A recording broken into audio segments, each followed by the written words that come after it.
আমাদের অনুষ্ঠান স্থলের কাছাকাছি আছেন আমাদের আজকের এই অনুষ্ঠানের প্রধান অতিথি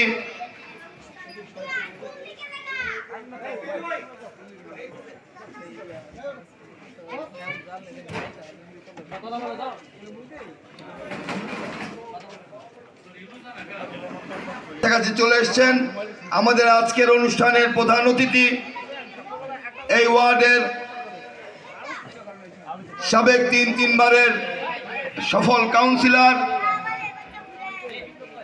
বিএনপি নির্বাহী কমিটির সহ সমাজ কল্যাণ সম্পাদক, সাবেক ডেপুটি মেয়র, ঢাকা মহানগর দক্ষিণ বিএনপি সাধারণ সম্পাদক আলহাজ সদস্য মোহাম্মদ বিল্লাল হোসেনকে মঞ্চে আসার জন্য অনুরোধ জানাচ্ছি। শাহ মোহাম্মদ বিল্লাল।